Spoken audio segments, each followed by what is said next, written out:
Et il est 7h11 sur Europe 1. Jacques Serret, votre invité ce matin, et Rachel Picard, présidente de l'opérateur ferroviaire Velvet. Bonjour Rachel Picard. Bonjour Jacques. Vous connaissez le train par cœur, vous avez dirigé le TGV à la SNCF et contribué notamment au développement de Ouigo. Et aujourd'hui, vous lancez votre propre compagnie. Velvet a dévoilé hier son premier train assemblé chez Alstom à La Rochelle. Un projet à 1 milliard d'euros avec 12 rames commandées et un objectif roulé dès 2028 entre Paris, Bordeaux, Nantes et Rennes.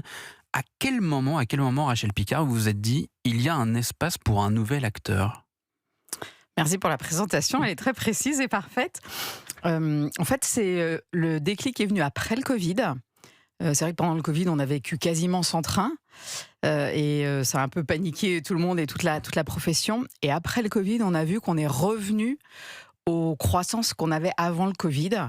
Et presque augmenté, puisqu'on dit comme ça maintenant, puisqu'il y a eu des nouvelles habitudes, des gens qui se sont déplacés habiter à un endroit, à travailler à un autre, des familles un peu plus éclatées, et ça a accéléré très très fortement la croissance de la demande sur le ferroviaire. Et là, vous vous êtes dit il faut créer quelque chose d'autre par rapport au système actuel ?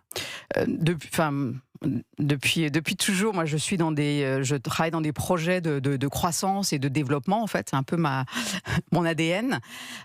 Et dans le train, c'est vrai que le marché est infini, si vous y réfléchissez bien. L'ennemi, c'est la voiture, et la part de marché de la voiture sur les longues distances, c'est 85%. Donc vous dites le marché est infini.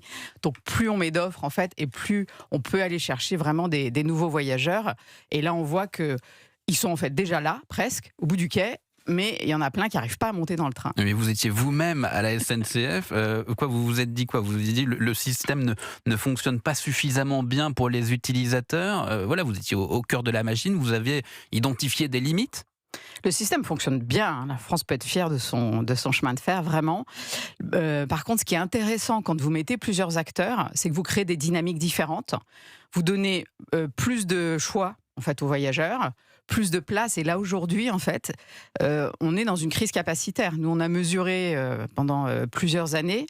Et aujourd'hui, sur les lignes qu'on veut desservir, il y a 15% de voyageurs qui n'arrivent pas à trouver une place. Pour rappeler ces lignes, Paris-Rennes, Paris-Bordeaux, Paris-Nantes, c'est ça ? Oui, et Angers.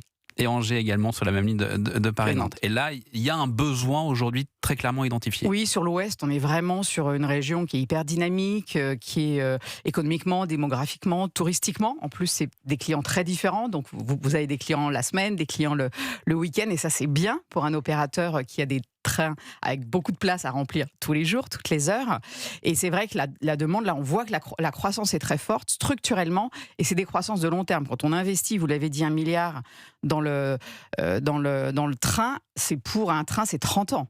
Donc on investit sur des tendances de long terme, et là on voit qu'il y a besoin de place en fait. Nous, ce qu'on vient faire, c'est mettre plus de gens dans des trains et plus de trains sur le réseau. Et le réseau étant une structure de coût fixe, en fait, plus vous mettez de trains, et mieux c'est. Il faut aller chercher du volume, c'est vraiment ça mon message. C'est que il faut que le ferroviaire français ne soit pas timoré et aille vraiment chercher plein de voyageurs. Mais très concrètement, les auditeurs qui vous écoutent ce matin, ils se posent une question, c'est qu'est-ce que vous allez apporter ? Est-ce que le prix des billets va être moins cher ? Est-ce que l'intérieur des trains va être différent ? Qu'est-ce que vous allez changer ? On amène 10 millions de places. Ça, c'est déjà un chiffre. Mais au-delà des places, est-ce que ça va être moins cher que les prix de la SNCF ? Sur ces 3 lignes. Est-ce qu'on est là sur du low cost, par exemple ? Alors, on est sur... quand on a des centaines de places par train, on doit aller chercher des clients très différents. Donc, il y a un système de tarification, un peu selon les gens ou selon le moment où vous achetez. Aujourd'hui, dans un système où il n'y a pas assez d'offres, il y a trop de demandes, les trains sont trop pleins vu du voyageur. Ouais. Automatiquement, les prix se tendent. On n'arrive plus à trouver des petits prix. D'ailleurs, on n'arrive même plus à trouver de place. Donc demain, en mettant plus de place, automatiquement, on va rendre les prix plus abordables. Mais est-ce que vous allez fonctionner sur le même système que la SNCF ? C'est-à-dire que plus il y a de demandes sur un train, moins il y a de place, plus les prix augmentent. Ce sera pareil chez vous ? Alors, on rentre dans un secteur et dans un système où il y a des méthodes de travail. Nous, on achète 12 trains, ça paraît énorme, mais la SNCF, on a 380, donc vous voyez, on est tout petit. Donc forcément, on va respecter les codes du secteur. On peut pas, et on n'est pas là pour casser les choses, mais on va faire différent. Nous, ce qu'on va faire, c'est vraiment pousser la simplicité, aller chercher des gens qui peut-être aujourd'hui ne s'y retrouvent pas. chacun voyage différemment et leur proposer des choses qui vont faire que des gens qui peut-être aujourd'hui n'hésitent ou ne pensent pas au train, demain ils penseront et viendront dans les trains Velvet. Mais dans le train Velvet, le confort, il sera semblable à un TGV classique ou il ressemblera davantage à un train Ouigo? Alors, je ne dirai pas tout aujourd'hui.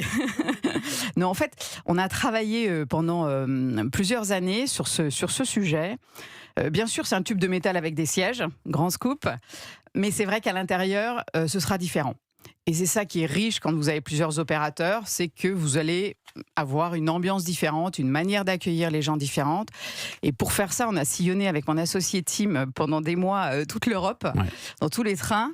Moi, j'ai toujours à mettre dans ma poche et je peux vous dire, j'ai un petit tableur Excel avec les tailles de toutes les tablettes et de tous les accoudoirs et de tous les sièges d'Europe. Et donc, c'est plein de petits détails. On a regardé comment les gens s'assoient, où est-ce qu'ils mettent leur manteau. Ce sera plus confortable ou pas?